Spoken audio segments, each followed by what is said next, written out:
नमस्कार दोस्तों, आज मैं आपको सुनाऊंगा बेटे ने दिया माँ को धोखा, एक माँ की दर्द भरी कहानी। बेटे ने अमेरिका से अपनी माँ को फ़ोन किया। हेलो माँ, मैं रवि बोल रहा हूँ। कैसी हो माँ, आप ठीक हो? माँ ने कहा, मैं ठीक हूँ बेटे। ये बताओ कि तुम और बहू दोनों कैसे हो? हम दोनों ठीक हैं माँ। माँ, आपकी बहुत याद आती है। अच्छा सुनो माँ, मैं तुम्हें लेने अगले हफ्ते इंडिया आ रहा हूँ। माँ ने कहा, क्या बेटा? रवि ने कहा, हाँ माँ, अब हम सब एक साथ ही रहेंगे। आपकी बहू कह रही थी माँ जी को अमेरिका ले आओ, वहाँ गांव में वह अकेली बहुत परेशान हो रही होगी। तभी माँ की आंखों से खुशी के आंसू आने लगे। बेटे और बहू का प्यार अब उसकी नस नस में दौड़ने लगा। तब रवि ने कहा, तुम सुन रही हो ना माँ? तभी जीवन के 65 साल गुजार चुकी सावित्री ने जल्दी से अपने पल्लू से आंसू पोंछे और अपने बेटे से कहा, हाँ रवि बेटा, मैं सुन रही हूँ। तब उसके बेटे ने कहा, माँ, मैं अब फ़ोन रखता हूँ और तुम तैयार रहना, मैं अगले हफ्ते ही इंडिया आ रहा हूँ। तभी रवि की माँ सावित्री ने पूरे गांव में दौड़ दौड़ कर ये खबर सबको सुना दी कि अगले हफ्ते मेरा बेटा रवि आएगा और मुझे हमेशा हमेशा के लिए अमेरिका लेकर जाएगा। तभी गांव के कुछ लोग खुश होकर सोचते हैं कि चलो, बेचारी सावित्री के पति को गुजर जाने के बाद वो बिल्कुल ही अकेली हो गई थी। अब कम से कम उसका बुढ़ापा तो बेटे के साथ अमेरिका में सुख शांति से गुजर जाएगा। रवि अकेला ही गांव में आया था।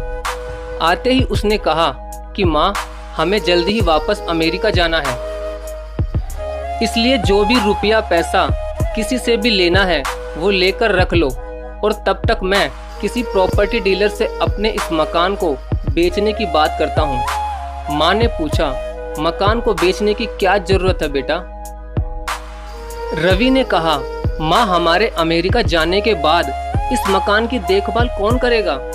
हम सब तो अब अमेरिका में ही रहेंगे।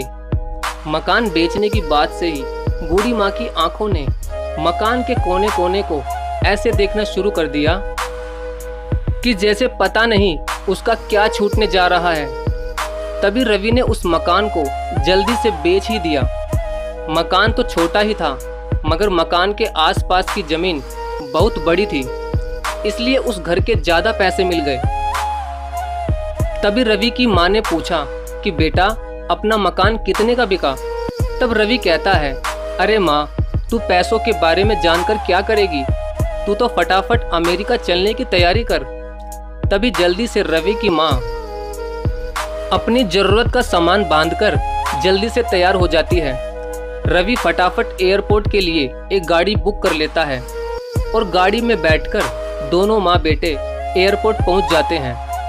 एयरपोर्ट पहुँचकर रवि अपनी माँ को एक बेंच पर बिठाकर ये कहता है कि माँ, तुम यहाँ पर बैठो, मैं अभी तुम्हारे अमेरिका जाने का वीज़ा और टिकट बनवा कर लाता हूँ। रवि की माँ सावित्री कहती है, ठीक है बेटा, तुम जल्दी आना। रवि यह कहकर चला जाता है कि मैं अभी आया माँ। अब रवि की माँ को बैठे बैठे 2 घंटे हो गए, मगर वो अभी तक नहीं आया। और अब रवि की माँ सावित्री बाहर बैठी हुई बार बार उस दरवाजे की तरफ देख रही थी जिसमें रवि गया था, लेकिन वो अभी तक बाहर नहीं आया। शायद अंदर बहुत भीड़ होगी, ये सोचकर बूढ़ी आंखें उसी दरवाजे पर अपनी आंखें गड़ाए बैठी थी। मगर अब तो अंधेरा हो चुका था और एयरपोर्ट के बाहर लोगों का आना जाना भी कम हो गया था।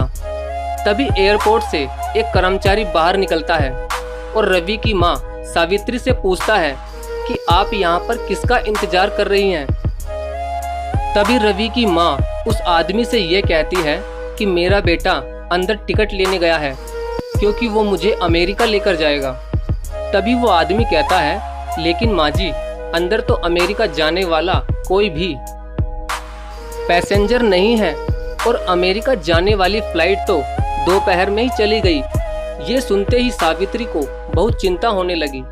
कर्मचारी पूछता है कि माँ जी, आपके बेटे का क्या नाम है? सावित्री ने कहा, मेरे बेटे का नाम रवि है। तभी कर्मचारी अंदर गया और कुछ देर बाद बाहर आकर बोला कि माँ जी, आपका बेटा रवि तो अमेरिका जाने वाली फ्लाइट से कब का जा चुका है। ये सुनते ही रवि की माँ सावित्री बहुत ज्यादा घबरा गई। तभी बूढ़ी सावित्री के हाथ पैर कांपने लगे और उसकी आंखों के आंसू अब रुक ही नहीं रहे थे। माँ का रोम रोम कांप उठा। रोती हुई किसी तरह सावित्री घर पहुंची, जो घर अब बिक चुका था। और रात में वो घर के बाहर चबूतरे पर बैठी ही थी कि वहां जिसने उसका मकान खरीदा था वो वहां पर आ गया। दयालु मकान मालिक ने उसकी दर्द भरी बातें सुनते ही उसको कहा कि माँ जी, आप अंदर कमरे में सो जाओ।